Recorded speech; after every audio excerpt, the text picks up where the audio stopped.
Ladies and gentlemen, we are here. It has started. Earlier today, I made a video where I told you that just in the first 2 days of September 2025, we have already lost 6,000 jobs as a result of retrenchments.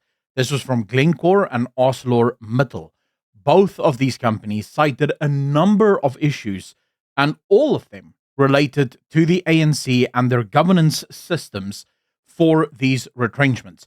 On the side of Glencore, this has to do with terrible electricity pricing, the tariff structure of Eskom being effectively untenable from a business perspective, the fact that there are no competitive business environments in South Africa left, and the ANC has basically dragged its heels at trying to create a successful competitive business environment for companies like Glencore. Then you add to that labor agreements in this country, the labor law in this country makes it impossible for companies to actually hire people because once you've hired someone, you're stuck with them. And then, of course, tariffs is a massive issue. But on top of that, and specifically when it comes to companies like Glencore and ArcelorMittal, it's not even the problem of American tariffs. Here, what we have really is a problem of Chinese imports. You see, our government lives under this illusion, and they allow the people of South Africa to believe this illusion that China cares and China just wants to see South Africa flourish. However, we've heard from Ford as well as from, I believe it's Goodyear. Both of these companies effectively said it is thanks to cheap, tiny Chinese tires as well as cheap Chinese vehicles that they are closing down or at least severely limiting their production because they simply can't keep up. The big issue, though, is that the majority of Chinese vehicles coming into South Africa, a lot of them are banned in the rest of the world because they cannot pass safety tests. The tires, I believe, of the 5 major Chinese tire brands in the country, only 2 of them have been able to actually pass European safety tests. But we're allowed to drive them because the ANC is an absolute slut for Chinese money, and it is destroying business. You see, because the Chinese don't build their factories in South Africa, they keep them in China. And when they do build factories in Africa and in other nations that they help out, they move Chinese people into those factories to do all of the work and then take the money back to China. Because again, China doesn't care about individual nations. China has only ever cared about mainland China and what everyone else can do to strengthen mainland China. Just before we get into this, if I may ask that you hit that like button, hit that subscribe button. Even if by the end of this video you realize, wait, I hate this guy, I don't ever want to hear from him again, it's free of charge. Like, it literally doesn't cost you anything, but it does help me because YouTube then sends this video out to more people. So please consider doing that. But okay, so let's talk about this. Jobs bloodbath in South Africa with over 250,000 people at risk. Business Tech, this is about 3 hours ago from Business Tech,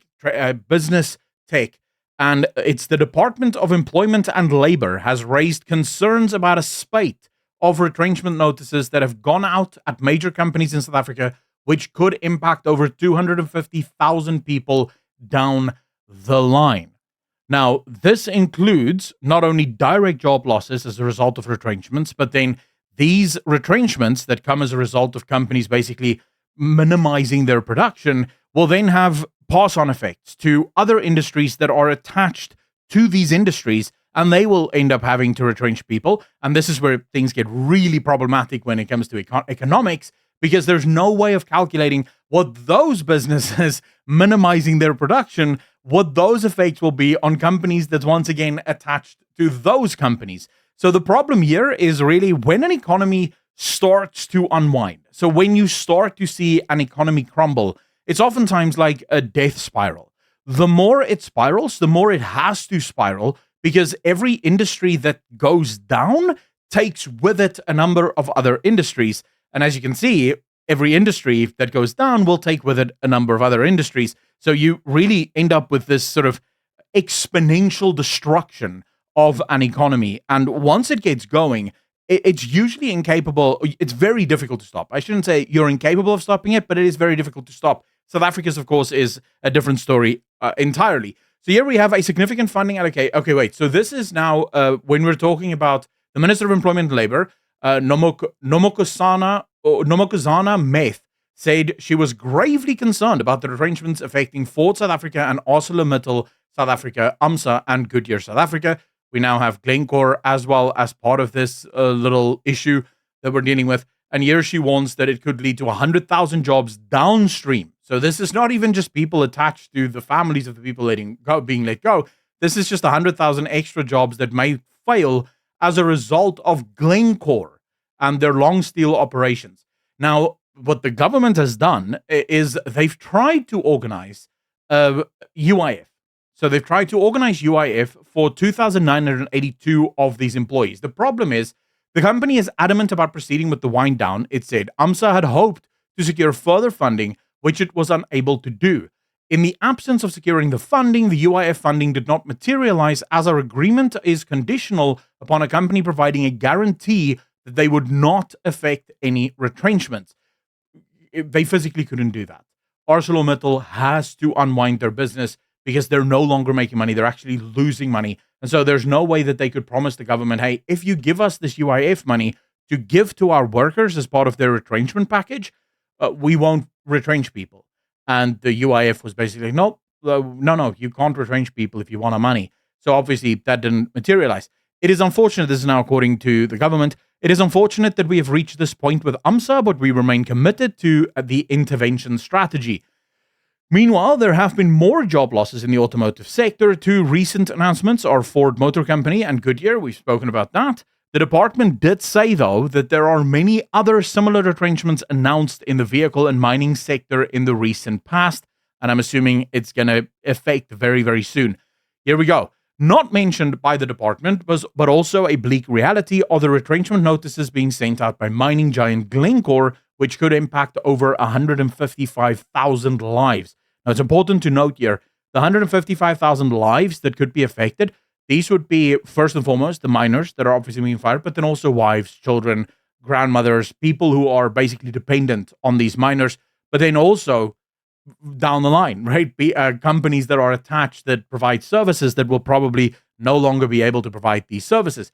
Trade Union Solidarity confirmed that it has received even more retrenchment notices from the mining group, spelling disaster for workers.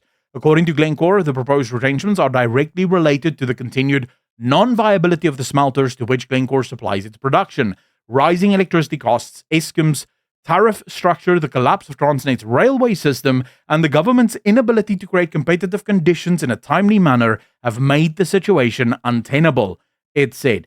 Now, of course, all of this is a result of bad governance. The ANC is squarely and exclusively to blame for everything that's happening here, because the ANC seems to have this in their heads that they can just tax themselves out of trouble. The problem with all taxes and why you can never tax yourself wealthy is because when you want to tax, you have to take money from someone. Even if you give that money to someone else, you're still using some of that money. So it's never a one-to-one trade. And you have to continuously take more. And the more you take, the more people you move to the side that need money from the government, because the taxes get untenable. Companies can no longer afford it, so companies downsize, and then more people need the money. And so it is just a death spiral. That's why socialism and communism always fails. But okay, so some 2,425 direct jobs, more than 17,000 indirect jobs, and an estimated 155,000 dependents will be directly affected, the union said. Now, here's where things get really murky. You see, the government then positively spins this and says, more positively, DL said that it has successfully intervened at the South African Post Office and secured 381 million rand through the same UIF program. The Post Office is paid for by taxpayers. This is tax money spent by the government. The government only ever has money when it taxes or prints that money, so it can either tax the citizens directly or print the money and then tax the citizens through inflation. Those are your only two ways of actually getting money as the government. And so the citizens are already paying for the post office. And then the DEL decided to get more taxpayer money in the form of the UIF program, because yes, some of the UIF is actually paid in by workers, but there's also tax money that goes into that. So, basically the workers are paying even more just to get their own money back. But never mind that, right? They've been able to save 6,000 jobs or nearly 6,000 jobs. But let's just quickly run through this, right? So here is the deficit spending of South Africa in the current year.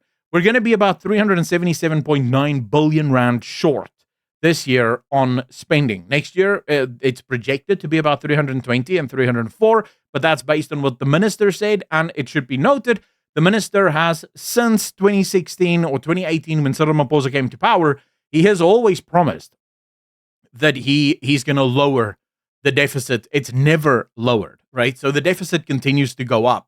Then you look at the unemployment rate. The unemployment rate is absolutely skyrocketing after it came down slightly in 2023. But we're probably going to see this now really take off. You start to look at this, for example. South Africa has less than 7.5 million personal income taxpayers, collectively supporting 28 million grant payers.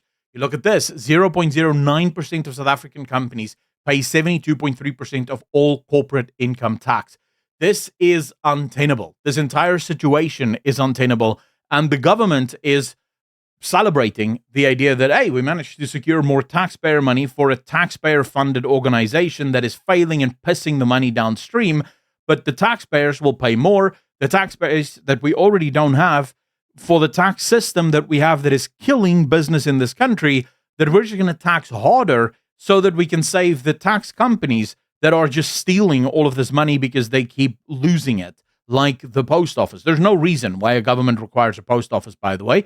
There are plenty of post offices that are far better, but, you know, explaining this to the ANC it would be impossible. It would be like explaining basic math to my dog. He'd just look at me and then bark. We are pleased to announce that we were able to intervene. Okay, great, we're great. These are not just numbers, but people. Okay, so this is myth. The government now sort of pretending like they actually give a crap. These are not just numbers, but people with families and children to support and put through school. We will continue to do everything possible within our mandate to provide the requisite support to struggling companies and contribute to the unemployment reduction. There's literally, you are the reason for this. What you need to do is get out of the way. You need to stop with your EEAA, BBBEE bullshit. You need to get out of the way, allow the economy to once again grow, and then in about 10 or 15 years, you can start stealing again. The problem is that you're continuously stealing, and you're wondering, why the hell is this not working? Like, we don't understand. Like, why is the country not working?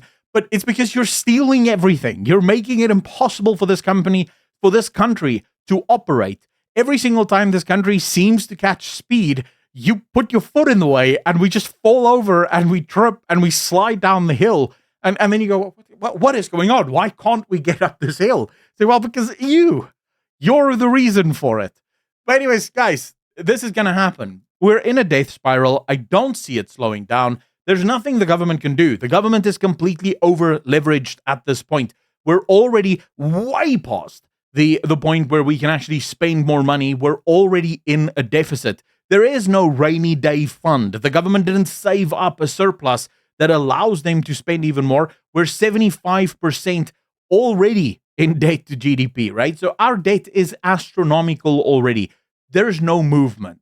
We are in a position of absolute catastrophe, and the government has nothing left. Think of yourself. Imagine you reach the end of your paycheck by the 10th of the month, and you had no savings.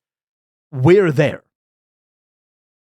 And now imagine that on the 10th of the month, you suddenly realize that you completely forgot that most of your debit orders didn't go through. And so you spent all of your money, and 90% of all your debit orders are going off tomorrow.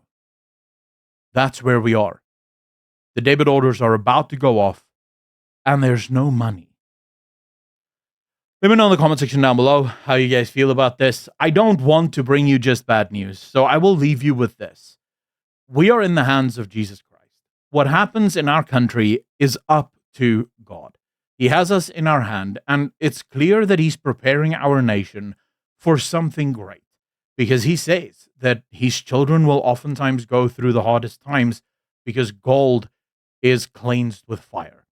And I believe that our nation will get there. It's bad now, but trust in him. Keep praying for our country, for the leaders, that they will come to Christ, that they will learn to get to know him, and that they will start making better decisions. As always, I love you guys. Thank you so much for watching. If you like what I do and you want more people to have access to it, please consider hitting that like button, hitting that subscribe button, and leaving a comment, letting me know what you think of this entire story. Do you see a way out for this economy, or do you not? I'd love to read your thoughts. As always, a massive shout out and thank you to all of the patrons and the YouTube channel members. Thanks to you, this channel continues to do great things, and I really cannot thank you enough. Please just hit the link in the description down below for Patreon, or just the join button below this video. As always, be good to each other, be kind to each other, and I will see all of you in the next one. Peace.